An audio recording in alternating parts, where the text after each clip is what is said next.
Welcome to the Cowbell Kingdom postgame show. I am James Ham, live on the floor of Sleep Train Arena here in Sacramento, where the Sacramento Kings fall 113-109 in overtime to the Houston Rockets.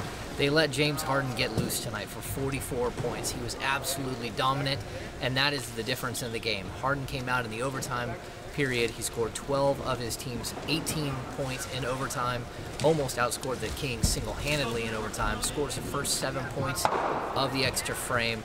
The Kings, for the first time since opening night, dropped below 500. They are now 11-12 on the season, and it's time for a little bit of regrouping. You know, no one can guard James Harden by themselves. It's got to be a team, and didn't do a good job of that tonight. And you know, offensively, I thought Ben was was probably one of our better players on the offensive end tonight. Darren Collison finishes with 24 points on 10 of 20 shooting, 7 assists, but he turns the ball over 6 times.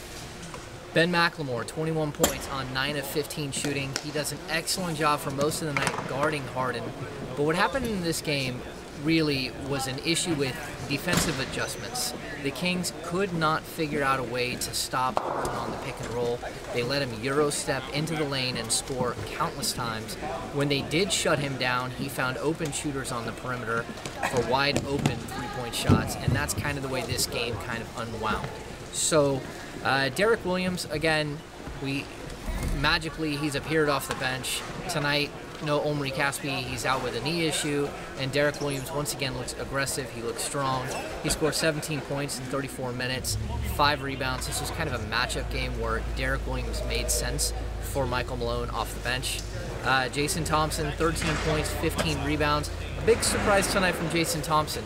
He goes 2 of 4 from the field in 35 minutes of action, but 9 of 11 from the free throw line. And this guy has been shooting below 50% all season long, so a very, very good night for Jason Thompson as far as concentration, as far as doing what he needs to do to help his team win.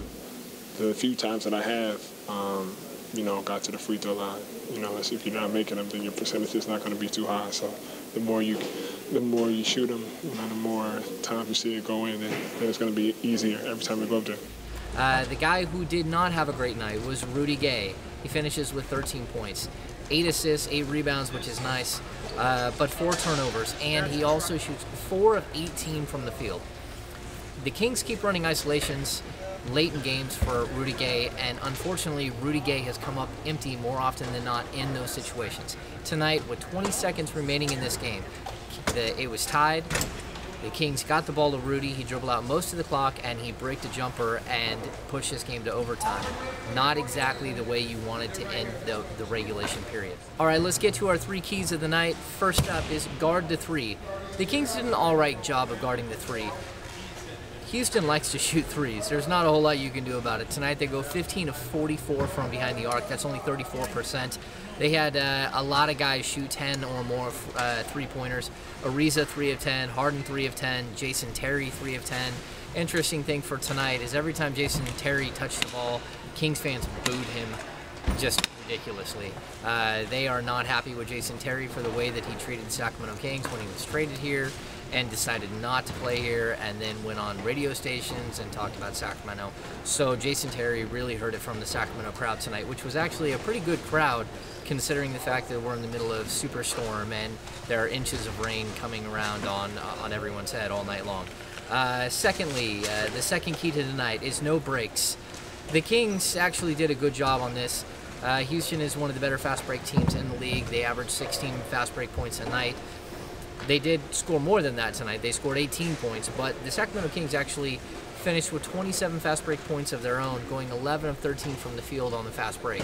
So the Kings actually beat them by 9 points on the break.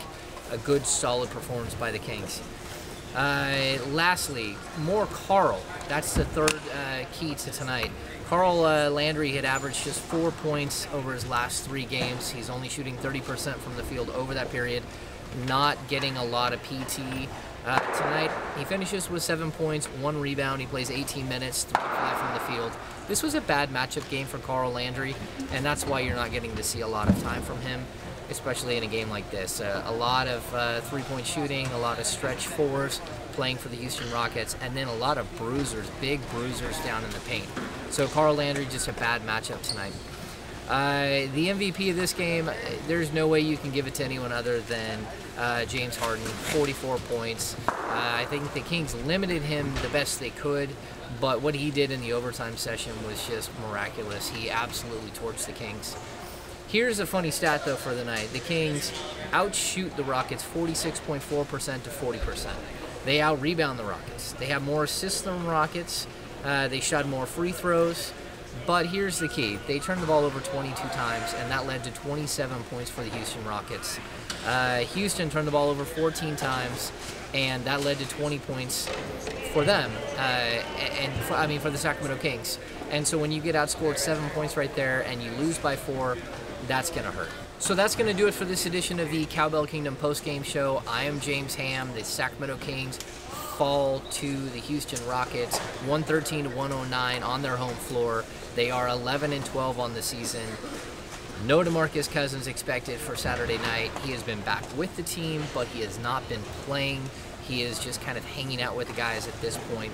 He has really been struggling with viral meningitis, and we're not sure when he'll be back. It could be a week, it could be 3 days from now, we're not sure. But the Kings are very leery that if they try to push him too fast, he will regress. The Kings are worried that he may, in fact, slip back into some of the symptoms that he's had before, so they're going to be extremely cautious with dealing with DeMarcus Cousins going forward.